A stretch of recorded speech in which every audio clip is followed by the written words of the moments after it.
अस्सलामुअलैकुम एवरीवन। अब हम स्टार्ट करते हैं हमारा जो स्टमक की पैथोलॉजी हम पढ़ रहे हैं उसमें से अगला topic which is chronic gastritis. ठीक है, क्रॉनिक गैस्ट्राइटिस में आपका क्रॉनिक गैस्ट्राइटिस में दो तीन चीज़ें हैं, जो दो तीन टॉपिक्स हैं वो बहुत इंपॉर्टेंट हैं, जिनमें से most important is this one which is Helicobacter pylori associated gastritis या एच पाइलोराई एसोसिएटेड गैस्ट्राइटिस। ये इंतहाई इंपॉर्टेंट है, आपके एमसीक्यूज़ में भी बार बार रिपीट होती है, इसमें से एमसीक्यूज़ भी बहुत आते हैं और इंतहा का सिंपल टॉपिक है, क्योंकि ये आपने पहले भी अपने फर्स्ट सेकेंड ईयर में भी पढ़ा होगा, या आपने अपनी माइक्रोबायोलॉजी में भी पढ़ा होगा, और ये शायद आपने अपने बिफोर मेडिकल स्कूल भी पढ़ा होगा। तो इसलिए बहुत सिंपल टॉपिक है, बस हमने उसको एक रिविजन देनी है। क्रॉनिक गैस्ट्राइटिस पहले मैं ज़रा सा बता दूं कि आपको पता है कि जिसमें हिस्ट्री भी लंबी हो, और जब हम जब बायोप्सी पे देखें तो हमें क्रॉनिक इन्फ्लेमेशन के सेल्स मिले, यानी कि scarring and thickening of the vessels मिले, और उसके अलावा हमें एबंडेंट प्लाज्मा सेल्स मैक्रोफेजेस मिलेंगे, लिम्फोसाइट्स मिले। तो this is a type of chronic inflammation of the stomach which is chronic gastritis. Chronic gastritis की मोस्ट कॉमन जो कॉज होती है वो एच पाइलोराई है, मोस्ट कॉमन है। ठीक है, अगर कोई क्रॉनिक गैस्ट्राइटिस की कॉजेज आपसे पूछेगा तो सबसे पहले आप एच पाइलोराई कहेंगे। उसके बाद ऑटो इम्यून भी गैस्ट्राइटिस भी होता है, वो भी हम आगे पढ़ेंगे। उसके अलावा अगर हम फिर लेस कॉमन कॉजेज की तरफ आए तो एनएसएड्स की वजह से भी हो जाते हैं, जो एक्यूट भी कर रहे थे और क्रॉनिक भी कर सकते हैं। ठीक है, ऑटो इम्यून भी हो सकता है, और हमारे पास फिर रेडिएशन थेरेपी या फिर छोटी मोटी और चीज़ों की वजह से अल्कोहल वगैरह ये भी कर सकते हैं। लेकिन we should not forget the most important thing which is H pylori associated gastritis. ठीक है, अब हेलिकोबैक्टर पाइलोराई जो आपका बैक्टीरिया है ना, बेसिकली ये आपका एक्यूट, पहले जाहिर सी बात है कि जब कोई भी बैक्टीरिया इन्फेक्शन करते हैं तो पहले तो एक्यूट इन्फेक्शन करता है ना, सीधा क्रॉनिक तो नहीं कर देता। लेकिन इसका जो एक्यूट इन्फेक्शन है तब हमें पता नहीं चलता, क्योंकि पेशेंट एसिम्प्टोमेटिक होता है, तब इतनी जल्दी सिम्टम्स आते नहीं हैं इसके। और जब सिम्टम्स आते हैं तब अच्छा खासा वक्त भी गुजर चुका होता है और अच्छा खासा क्रॉनिक गैस्ट्राइटिस डेवलप हो भी चुका होता है। तो हेलिकोबैक्टर पाइलोराई की वजह से अगर आपकी स्टमक में इन्फ्लेमेशन होती है तो उसे एच पाइलोराई एसोसिएटेड गैस्ट्राइटिस कहते हैं। ठीक है, और हमारे पास जो इसकी एक बहुत बड़ा मसला ये है कि ये आपका परसिस्ट बहुत लंबे अरसे तक करता है, ये मुश्किलों से निकलता है स्टमक से, और इस वजह से ये पेप्टिक अल्सर डिजीज कर देता है आपके स्टमक में, मतलब अल्सरेशंस कर देता है, सिंपल लफ्ज में कहूँ तो। ठीक है, तो इसको भी पेप्टिक अल्सर डिजीज भी पूरा एक टॉपिक है जिसको हम बाद में डिटेल में डिस्कस करेंगे। ये है क्या एच पाइलोराई? आपको पता है कि स्पाइरल शेप छोटा सा बैक्टीरिया है which is gram negative in nature, और हमारे पास इसकी जो अगली बात हम करते हैं ये कि इसके जो शुरू के इन्फेक्शन जब वो सब क्लिनिकल होते हैं वो नहीं पता चलते, और बाद में बहुत सीवियर इन्फेक्शन हो चुका होता है तब जाके सिम्टम्स आते हैं। अब मैं आपको एक बात ज़रा सी रिवाइज करा दूं, क्योंकि वो याद उस वक्त मैं आपको शायद बताने से याद नहीं रही थी कि हमारे पास, मैंने आपको कहा था कि स्टमक में, स्टमक के एपिथेलियम में दो तीन तरह के सेल्स हैं जो डिफरेंट चीज़ें सिक्रीट करते हैं। उसमें से हमने कहा था कि जी सेल्स हैं जो गैस्ट्रिन सिक्रीट करते हैं, और चीफ सेल्स जो है वो सिक्रीट करते हैं पेप्सिनोजिन या पेप्सिन जो कन्वर्ट हो जाते हैं पेप्सिन की फॉर्म में। फोव्यूलर सेल सिक्रीट करते हैं म्यूकस या म्यूसिन की लेयर। ठीक है, उसके बाद हमारे पास थे पैराइटल सेल्स जो सिक्रीट करते थे HCl या फिर एसिड। ठीक है, एसिड ऑफ स्टमक। अब हमारे पास क्या था कि जो स्टमक के डिफरेंट एरियाज है ना, मैंने आपको बताया था कि स्टमक के फौरन बाद जो एरिया आता है शुरू होने के वो कार्डिया होता है, फिर फंडस है, फिर बॉडी है, फिर एंट्रम है, एंड पाइलोरस है। शुरू का जो पोर्शन है यहाँ पर, मतलब कार्डिया और फंडस में, यहाँ हमारे पास ना ये फोव्यूलर सेल्स बहुत एबंडेंट होते हैं, यहाँ म्यूकस प्रोडक्शन बहुत ज़्यादा होती है। ठीक है, शदीद ज़्यादा किस्म की म्यूकस प्रोडक्शन इस जगह पर होती है। और हमारे पास ये जो एसिड सिक्रीटिंग सेल्स हैं ये एंट्रम में बहुत ज़्यादा होते हैं। ठीक है, आपके पास एसिड सिक्रीटिंग सेल्स एंट्रम में मैक्सिमम प्रेजेंट होंगे आपके पास। उसके बाद ये जो पेप्सिन सिक्रीटिंग सेल्स हैं ये आपके पाइलोरस में बहुत ज़्यादा होते हैं। तो ये आपके मतलब डिफरेंट एरियाज़ के हिसाब से डिस्ट्रीब्यूट किया गया है इनको, तो मैं आपको सिर्फ ये बता रही थी। अब हमारे पास जो एच पाइलोराई है ना, सबसे ज़्यादा आके इफेक्ट डालता है इस एंट्रम के रीजन में। ठीक है, एंट्रल रीजन में ये आता है और यहाँ पर आके ये इन्फेक्शन करता है, और ये एसिड प्रोड्यूसिंग सेल्स को स्टिमुलेट करके एसिड की प्रोडक्शन को बहुत ज़्यादा इंक्रीज कर देता है। ठीक है, एच पाइलोराई सबसे पहले आएगा, ये म्यूकोजा को, आपकी जो म्यूकस की लेयर है उसे इन्वेड करके स्टमक के अंदर चला जाता है। अंदर जाके ये आपकी एसिड प्रोड्यूसिंग सेल्स से एसिड की प्रोडक्शन को बहुत ही ज़्यादा इंक्रीज करा देता है। तो ये इसकी सबसे बड़ा मसला होता है, ये पैथोलॉजी होती है जो ये कर रहा होता है। ठीक है, अच्छा, उसके बाद एक तो ये तरीका है कि एंट्रम में आके ये काम करें। दूसरा इसका एक और तरीका भी है काम करने का, वो तरीका ये है कि ये हमारे पास उसमें एंट्रम में नहीं बल्कि बॉडी और फंडस में आता है। ठीक है, मतलब ये वाला रीजन जो बॉडी और फंडस का है, और इसमें आकर ये जाहिर सी बात है कि जब इसको इन्फेक्ट करेगा तो एसिड सिक्रीशन को ज़्यादा नहीं बल्कि एसिड सिक्रीशन को कम करा देगा। ठीक है, यहाँ पर आके एसिड सिक्रीशन को ये डिक्रीज कराता है, क्योंकि हमारे पास यहाँ पर एसिड की सिक्रीटिंग के सेल्स उतने ज़्यादा नहीं है जितने नीचे हैं, ठीक है, यहाँ पेराइटल सेल्स कम है। जब एसिड प्रोडक्शन डिक्रीज हो जाती है तो गैस्ट्रिन, क्योंकि यहाँ पर जी सेल्स बहुत ज़्यादा है तो गैस्ट्रिन की प्रोडक्शन बहुत ज़्यादा हुई भी होती है and it leads to hypergastrinemia, ठीक है। हाइपर गैस्ट्रिनीमिया जब हो जाता है ना, हमारे पास गैस्ट्रिन की प्रोडक्शन इंक्रीज हो जाती है तो उसके रिजल्ट में ऑटो इम्यून गैस्ट्राइटिस शुरू हो जाता है और हमारा एक और बड़ा मसला बन जाता है। तो अब आपने ये बात याद रखनी कि एंट्रम में we have large amount of parietal cells, इसलिए एच पाइलोरी एंट्रम में आके एसिड प्रोडक्शन को इंक्रीज कर देता है इन सेल से, जबकि बॉडी एंड फंडस में we have less parietal cells बल्कि and have increase number of G cells. तो ये इस जगह पर आके जी सेल्स की प्रोडक्शन से गैस्ट्रिन की प्रोडक्शन को इंक्रीज करा देते हैं और हाइपर गैस्ट्रिनीमिया कर देते हैं, जिससे ऑटो इम्यून गैस्ट्राइटिस हो जाता है, क्योंकि गैस्ट्रिन इज एन एंजाइम है आपका। ये ऑटो इम्यून जो है वो गैस्ट्राइटिस मतलब हमारी बॉडी की इम्यूनिटीज़ के अगेंस्ट एक्टिव हो जाती है और वो क्या होता है वो भी हम आगे भी पूरा का पूरा पढ़ लेंगे।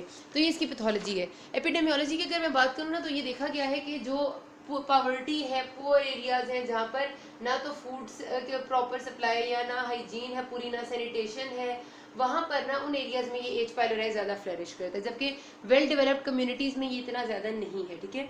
अच्छा, पैथोजेनेसिस में इसकी क्या प्रॉब्लम है कि ये इतना ज़्यादा तमाशा क्यों कर सकता है? हमारे पास इतने सारे, पहली बात तो ये सवाल जहन में आता है कि यार एसिड इतना स्ट्रॉन्ग है स्टमक में, तो कोई भी बैक्टीरिया आए तो उसे खुद ही मर जाना चाहिए, और अगर नहीं भी मरता तो बाकी बैक्टीरिया भी तो आते हैं। तो ये ऐसा क्यों खास है कि ये क्रॉनिक गैस्ट्राइटिस करता है? हमारे मुंह से कितने सारे बैक्टीरिया स्टमक में आ जाते होंगे, लेकिन वो सारे के सारे इतना सवेयर इन्फेक्शन नहीं करते, लेकिन एच पाइलोराई करता है।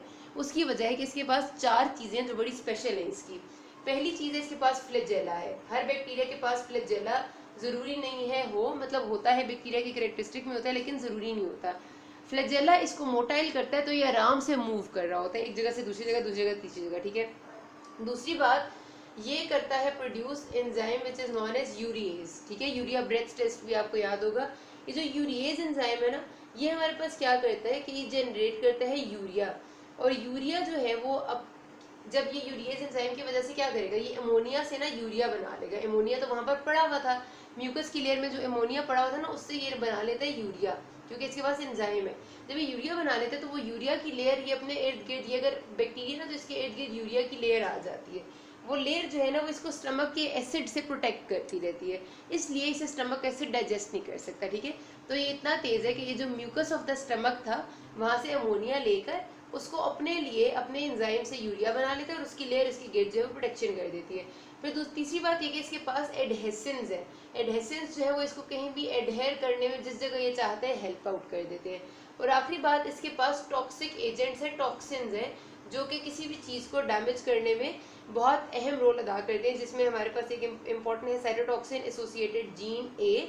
तो साइटोटॉक्सिन एसोसिएटेड जीन ए जो है ना उसे CGA कहते हैं, sorry cytotoxin associated gene A, CagA A कहते हैं। ये जो जीन है ये इसके पास है, जिसकी वजह से ये बहुत सारे टॉक्सिन्स को इनकोड कर लेते हैं और वो टॉक्सिन्स जगह जगह पर डैमेज करने के जिम्मेदार होते हैं, ठीक है।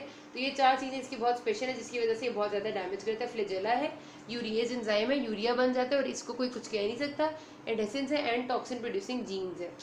जब आप मॉर्फोलॉजिकल पिक्चर देखते हैं ना अपने स्टमक की, तो मैंने आपको बताया था कि शुरू ये कहानी एक्यूट गैस्ट्राइटिस से ही होती है, लेकिन क्योंकि ये इतनी अर्ली डिटेक्ट नहीं होता तो तब तक आपका स्टमक अच्छा खासा डैमेज हो चुका होता है और क्रॉनिक गैस्ट्राइटिस बन चुका होता है। तो आप जब देखते हैं ना तो आपको इन्फ्लेमेटरी, मतलब जाहिर सी बात है कि स्टमक की वॉल में आपको बायोप्सी करेंगे तो आपको एच पाइलोराई भी मिलेगा, और उसके अलावा आपको एबंडेंट अमाउंट में, एबंडेंट अमाउंट की बात करें तो एबंडेंट तो आपको macrophages, plasma cells and lymphocytes मिलेंगे, और जाहिर सी बात है क्योंकि इससे पहले एक्यूट इन्फ्लेमेशन भी थी तो आपको न्यूट्रोफिल्स भी मिलते हैं। ये सारे सेल्स आपको बहुत ज़्यादा मिलते हैं। उसके बाद ये जो हमारा अपना पिट्स होती है ना, ऐसे करके ड्यूगाए बने हुए थे ना, मैंने आपको बताया था स्टमक की वॉल में, इन पिट्स के अंदर जाके, मतलब ये अगर पिट्स का ल्यूमेन है, यहाँ पर आके हमारा बैक्टीरिया सेटल किया हुआ होता है, और यहाँ पर जब वो सेटल करते हैं तो एक पूरी सेपरेटिव एब्सेस बना देते हैं, उसे हम कहते हैं पिट एब्सेसिस। तो आपने ये लफ्ज़ याद रखना है, ये MCQ में आता होता है, पिट एब्सेसिस। मैं आपके लिए मैंने लिंक डिस्क्रिप्शन बॉक्स में लिंक डाल दिए for tips for solving MCQs, आपने देखना हो तो आप देख सकते हैं। अच्छा जी, सो ये क्या किया हमारे बैक्टीरिया ने कि पिट ऑफ द जो स्टमक की गैस्ट्रिक पिट्स हैं उनमें आके सेटल करके पिट एब्सेसिस बना दी, ठीक है। अच्छा जी, उसके बाद हमारे पास क्या होता है कि हमारा ये जो फिर ये जो आपके पास पिट्स होते हैं ना, ये जो आपके ड्यूगल फोल्ड्स हैं, ये इतने ज़्यादा, क्योंकि क्रॉनिक इन्फ्लेमेशन है, क्रॉनिक इन्फ्लेमेशन का हॉलमार्क क्या होता है, हीलिंग अलॉन्ग विद इन्फ्लेमेशन। तो हीलिंग और स्कारिंग भी हो रही होती है, तो ये थिकनिंग हो जाती है इन र्यूगल फोल्ड्स की, इन सारों की थिकनिंग हो जाती है। तो हम जब ग्रॉसली देखते हैं ना एंडोस्कोपी पे, तो वो र्यूगाई जो आपको नजर आ रहे थे वो थिकंड और स्कार से लगती है, तो ऐसा लगता है कोई इन्फिल्ट्रेटिव लीजन है, कोई ऐसी चीज़ है जो इन्फिल्ट्रेट कर रही है। अच्छा, म्यूकोजा इस क्या, क्योंकि आपको यहाँ पर फिर लिम्फोइड फॉलिकल्स जैसे जर्मिनल सेंटर्स भी नजर आने लग जाते हैं, तो mucosa associated lymphoid tissue malt की पिक्चर भी ये शो करता है, ठीक है। मॉल्ट क्या होता है, म्यूकोजा एसोसिएटेड लिम्फोइड टिश्यू, यानी कि आपको जर्मिनल सेंटर्स और जो लिम्फोसाइट्स हैं वो यहाँ पर बहुत ज़्यादा अमाउंट में मिलने लग जाते हैं because of the chronic inflammation. फिर एक और इम्पोर्टेंट बात जो इसकी है ये कि जाहिर सी बात है कि ये क्रॉनिक गैस्ट्राइटिस करा रहा है। क्रॉनिक कोई भी चीज़ होती है तो उसके रिजल्ट में मैंने आपको कहा था कि एक टाइप ऑफ एपिथीलियम दूसरे टाइप ऑफ एपिथीलियम में चेंज हो सकता है, which is called as metaplasia. तो ये क्या होता है हमारे पास कि जब बहुत ज़्यादा एसिड प्रोडक्शन होती है ना हमारे स्टमक में, तो वो अपनी फॉर्म को चेंज कर लेते हैं इनटू द इंटेस्टिनल टाइप। तो वहाँ पर हमारे स्टमक में इंटेस्टिनल टाइप के गॉबलेट सेल्स बन जाते हैं और इंटेस्टिनल मेटाप्लेजिया हो जाते हैं, जो चीज़ कार्सिनोमा की तरफ लेके जाने में बहुत अहम रोल प्ले करती है, ठीक है। तो आपका ये भी एक चीज़ है जो ये कर देते हैं।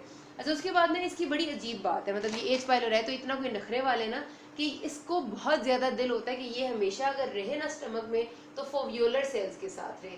और ये इतना चला के फोव्यूलर सेल्स के साथ क्यों रहना चाहते हैं, क्योंकि वो म्यूकस प्रोड्यूस कर रहे हैं। म्यूकस में साथ आएगा एमोनियम आयन और ये फटाफट उससे यूरिया बना लेगा और यूरिया को ये अपने गिर्द लपेट लेगा। तो इसलिए फोव्यूलर सेल्स के साथ रहना ज़्यादा पसंद करता है। जहाँ भी इसे स्टमक में नजर आता है ना कि बहुत ज़्यादा एसिड है, वहाँ ये नहीं रहता, उधर से ये कनी मार लेता है। तो इसलिए जब हम बायोप्सी करते हैं तो हमारी कोशिश होती है कि हम बायोप्सी ऐसी जगह से ले जहाँ पर हमें पता हो कि मैक्सिमम अमाउंट एच पाइलोराई की मिलेगी। अच्छा, क्लिनिकल फीचर्स पेशेंट के किस तरह से होते हैं, मैंने बताया था कि देर से क्योंकि बंदा प्रेजेंट करता है तो हमें उसके क्लिनिकल फीचर्स होंगे तो ये हेमाटोमेसिस होगा, नोजिया वॉमिटिंग वगैरह होगा। जो नॉर्मल गैस्ट्राइटिस के फीचर्स है, हमें क्या करना है, हम दो तरीके से एच पाइलोराई को चेक कर सकते हैं। एक तो उसके नॉन इन्वेसिव टेस्ट है, नॉन इन्वेसिव टेस्ट सबसे इंपॉर्टेंट है यूरिया ब्रेथ टेस्ट। उसमें हम क्या करते हैं कि पेशेंट को उसकी दे देते हैं एक रेडियो एक्टिव मटीरियल और फिर उसको रेडियो एक्टिव मटीरियल को उसकी ब्रेथ में हम चेक करते हैं कि यूरिया की प्रोडक्शन है या नहीं है, ठीक है। तो अगर यूरिया उसकी ब्रेथ में प्रोड्यूस हो रहा है तो इसका मतलब ये है कि उसके अंदर एच पाइलोराई प्रेजेंट है। ये बहुत डिटेल में टेस्ट मैंने आपको नहीं बताया, लेकिन मतलब ये है कि क्योंकि ये वाला बैक्टीरिया आपको मैंने बताया ना कि यूरिया प्रोड्यूस करता है, तो ऐसे पेशेंट की ब्रेथ में यूरिया होता है, तो जब हम उसमें रेडियो एक्टिविटी शामिल कर लेते हैं ना तो हम उसे डिटेक्ट कर सकते हैं। तो यूरिया ब्रेथ टेस्ट एक इसका टेस्ट है जो हो सकता है। और दूसरा ब्लड टेस्ट, जाहिर सी बात है हम करा लेंगे। जो इन्वेसिव टेस्ट है उनमें एंडोस्कोपी और बायोप्सी कराएंगे तो हमें कंफर्म हो जाएगा। पेशेंट को हमें कॉम्बिनेशन देना पड़ता है, इसमें एंटीबायोटिक्स भी देनी पड़ती हैं और साथ हमें प्रोटोन पंप इनहिबिटर्स भी देते हैं। प्रोटोन पंप इनहिबिटर्स या पीपीआई जो है वो देते हैं to reduce the acid secretion and antibiotics उस बैक्टीरिया को इरेडिकेट करने के लिए। और मोस्ट पेशेंट्स इस थेरेपी से रिस्पॉन्स अच्छा कर देते हैं। यहाँ पर ये बात खत्म होती है। अभी तक कोई मसला हुआ you can ask me. Thank you.